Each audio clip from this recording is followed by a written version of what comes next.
Hey there, my wedding planning friends, and welcome back to my channel. If this is your first time here, thanks so much for clicking on my video. I'm Emily Summer. I'm a wedding planner based in Montana, and I make weekly videos on wedding planning tips and advice.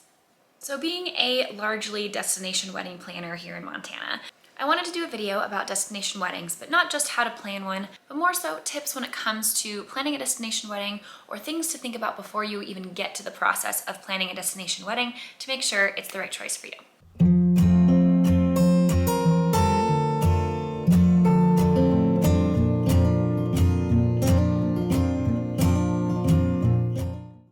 So if you're considering having a destination wedding, you think the sound of it sounds appealing, it's something you've always wanted, or maybe you're looking for a more cost-effective way to have the wedding of your dreams, here are a few things to consider before you actually decide on a destination wedding and begin the planning process. Destination weddings are likely going to take a lot more research than a wedding in your hometown or where you currently live. While you will pretty much research wedding venues and vendors for any type of wedding that you plan, the type of research that you do is going to be a little bit different for destination weddings, as you'll need to be researching additional factors such as guest accommodations, the convenience of transportation, public transportation in that area, making sure that there are accommodations like hotels and Airbnbs and places for your guests to stay nearby wherever the venue is going to be that you choose. This also goes for flights, making sure that it is somewhat convenient from where your guests will travel into to get to where they need to be for your wedding. And perhaps the biggest factor that is going to go into your research when it comes to destination wedding planning is overall cost.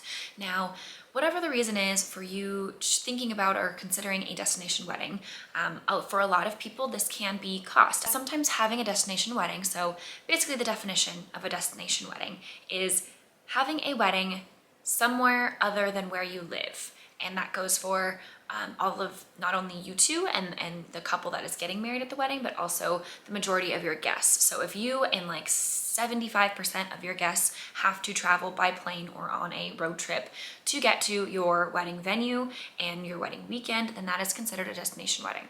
I think people hear destination wedding and they immediately think like Hawaii or Mexico or some tropical place. And while this is fairly common for a destination wedding and certainly would qualify as a destination wedding, that is not the only definition. So perhaps you're considering a destination wedding because you live in a place that is really expensive to get married in and you have heard of other places that might be more cost efficient. So this is where a lot of research will come in when it comes to the overall cost of your wedding and comparing costs of things like your wedding venue, catering, photography, and all of the vendors that come with planning a wedding in another location and comparing them to where you currently live.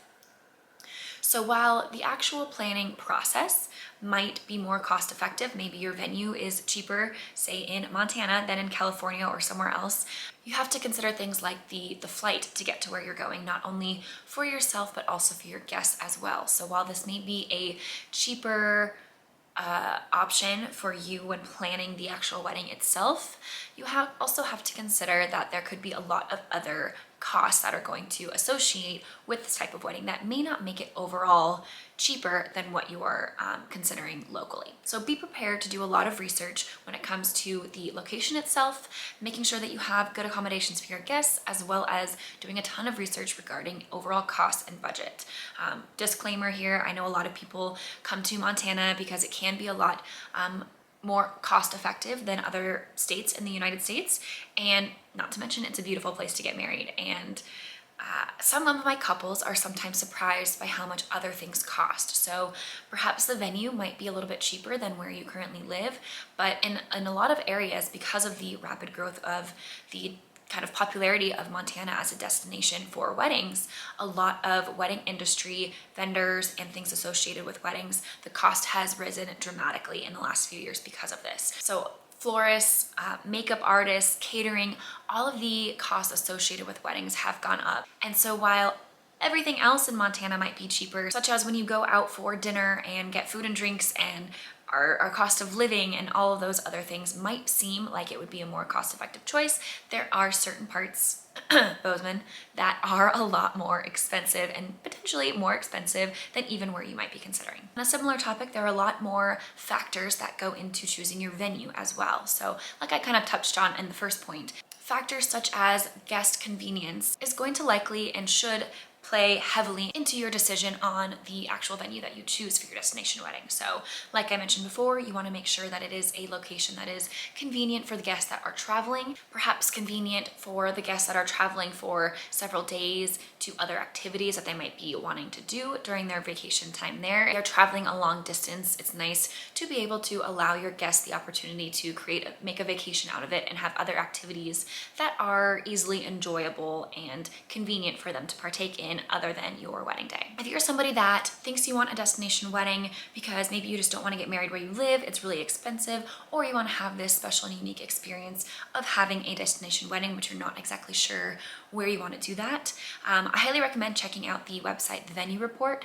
This is a great resource when it comes to searching for wedding venues. You can search by the location that you're wanting to get married in. You can search by the actual venue type. So whether this is like the best beach venues, the best castle venues, the best barn venues, whatever that might be that you're looking for, this is a great resource to really narrow down some options and hone in on some ideas that will work really well for you. And something that I love about this resource as well is it not only gives you the names and ideas of certain places, but it breaks down all of the kind of specs and details that go into those venues. So your guest capacity, average cost, if it's all inclusive, all the details that go into everything that goes into this wedding venue are listed on this website to make it very informative and easy for you to select a venue.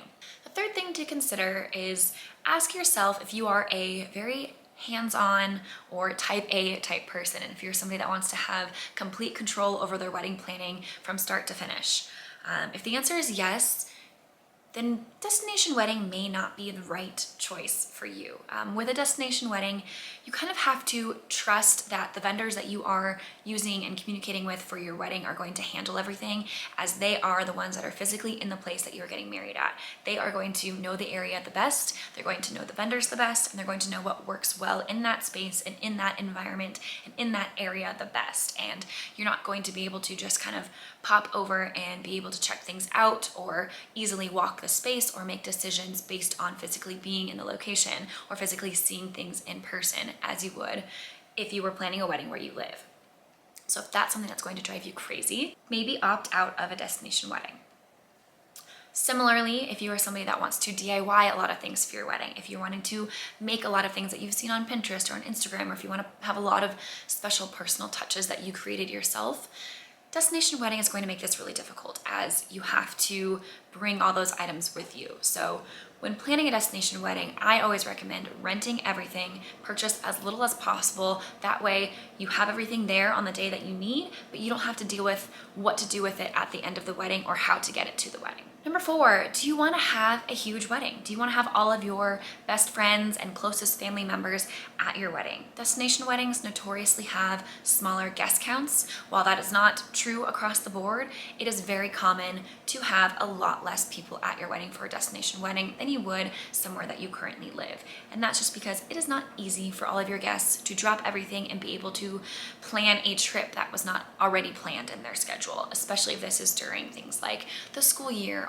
or sports seasons or things that make it really difficult for people to travel, not to mention the financial burden that it could potentially put on your guests. So if you're wanting to have a really large wedding where everybody that you know and love is going to be able to attend, destination wedding might make this a little bit difficult. If you're somebody that's wanting to have a fairly small wedding but feels the need to invite everyone, destination wedding could be the perfect answer for you, because while you can still invite people and include them in the process and in the invitation, the chances that they will decline are a little bit higher if you plan a wedding thousands of miles away from them than if it's just down the street. So destination wedding could be a great way to ensure that you have a more intimate wedding day. And number 5, there's more logistical and legal research that needs to be done when planning a destination wedding.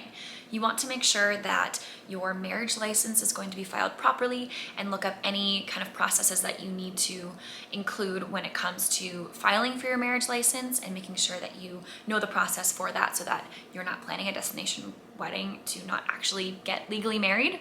Another thing to consider are visas and passports. This is something that's going to be required for you to travel to your destination wedding and get married, and not only for yourself but also for your guests. If you're traveling to a different country, all of the guests that you invite and that need to attend need to have passports. So that's something that not everybody has, and it shouldn't be assumed that everybody has, so that's just something to keep in mind. And maybe communicate with guests prior to deciding on your destination to make sure that this is feasible. And especially currently, it's a lot more difficult and a little bit longer process to acquire these items. So if there are people like your maid of honor or important people, family members, bridal party members that you for sure need to have there, you need to make sure that this is going to be a feasible option and that everybody has the means to do so.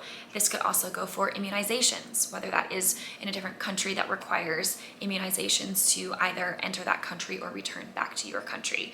And especially now with other vaccinations that might be required to go into other countries or to attend certain events, these are all things that need to be researched to make sure that this is going to be a completely feasible option for you. I have another video all about the actual processes of planning a destination wedding. So if you want to get into logistics of the best way to plan a wedding, destination wedding, steps you should take, I will link that video above. This is just kind of a precursor to that to give you hopefully some tips on whether a destination wedding is right for you and some things to consider before you actually start the planning process of a destination wedding. Hopefully you found this video helpful. If you did, please like and subscribe to get weekly videos on wedding planning tips and advice, and we'll see you next week.